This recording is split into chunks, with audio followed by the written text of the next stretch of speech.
Good evening, and today is, I think, day 42. It's getting kind of difficult to keep up with the days now, but today is day 42, and today we're reading Leviticus chapter 11 through 12 and Matthew chapter 26 and verses 1 through 25, King James Version. Leviticus chapter 11.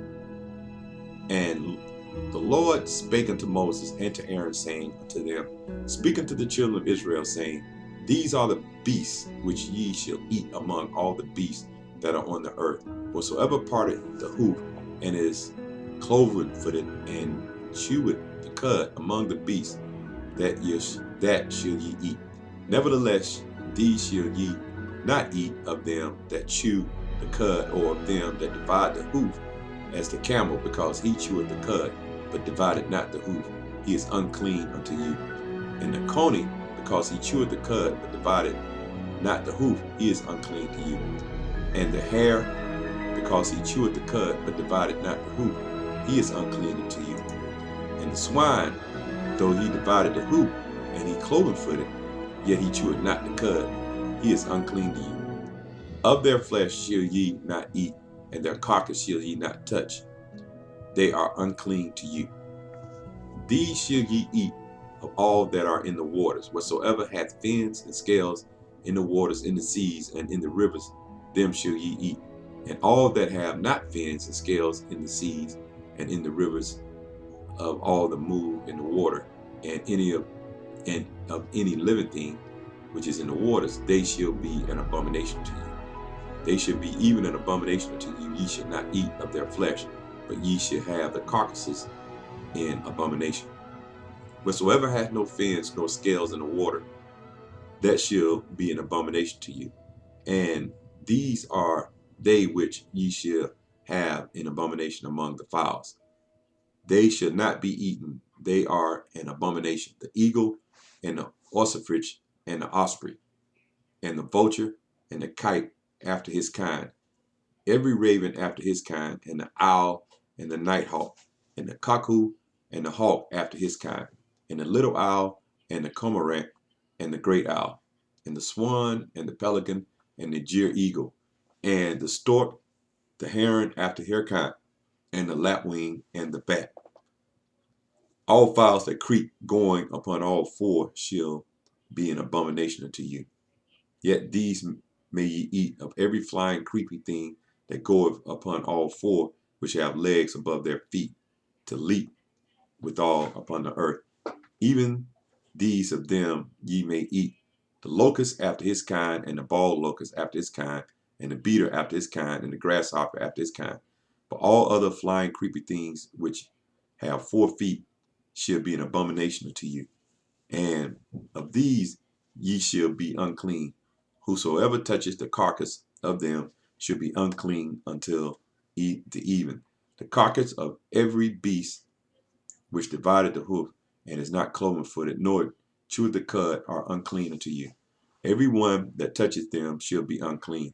And whatsoever goeth upon his paws among all manner of beasts that go on all four, those are unclean unto you. Whoso toucheth that carcass shall be unclean until the even. And he that beareth the carcass of them shall wash his clothes, and be unclean until the even. They are unclean unto you.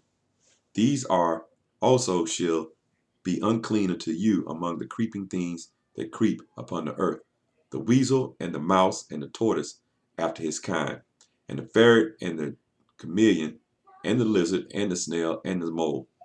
These are unclean to you among all that creep.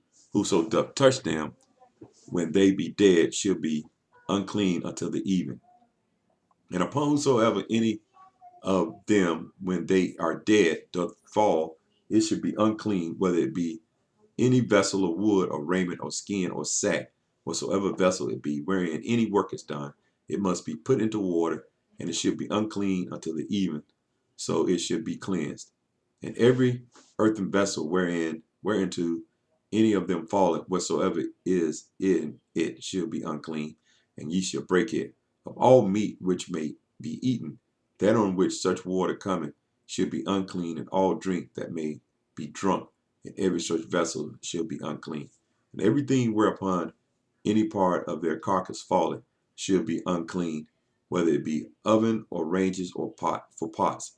They shall be broken down, for they are unclean and shall be unclean unto you. Nevertheless, a fountain or pit wherein there is plenty of water shall be unclean, but that which toucheth their carcass shall be unclean. And if any part of their carcass fall upon any sowing seed, which is to be sown, it shall be clean. But if any water be put upon the seed, and any part of their carcass fall thereon, it should be unclean unto you. And if any beast of which ye may eat die, he that toucheth the carcass thereof shall be unclean until the even. And he that eateth of the carcass of it shall wash his clothes and be unclean until the even.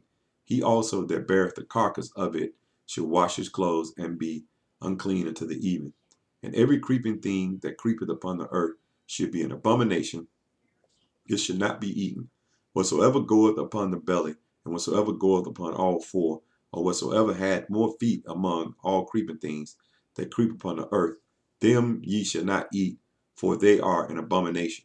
Ye should not make yourselves abominable with any creeping thing that creepeth, neither shall ye make yourselves unclean with them, that ye should be defiled thereby. For I am the Lord your God. Ye should therefore sanctify yourselves, and ye shall be holy, for I am holy. Neither shall ye defile yourselves with any manner of creeping thing that creepeth upon the earth.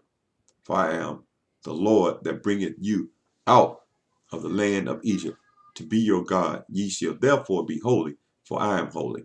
This is the law of the beasts and of the fowl, and every living creature that moveth in the water, and every creature that creepeth upon the earth, to make a difference between the unclean and the clean, and between the beast that may be eaten and the beast that may not be eaten. And the Lord spake unto Moses, saying, chapter 12, and the Lord spake unto Moses, saying, speak unto the children of Israel, saying, if a woman have conceived seed and born a man child, then she shall be unclean 7 days, according to the days of the separation of her infirmity, she be unclean. And in the 8th day, the flesh of the foreskin shall be circumcised, and she shall then continue in the blood of her purifying 3 and 30 days. She shall touch no hallowed thing, nor come into the sanctuary until the days of her purifying be fulfilled. But if she bear a maid child, then she shall be unclean 2 weeks as in her separation, and she shall continue in the blood of her purifying 66 days.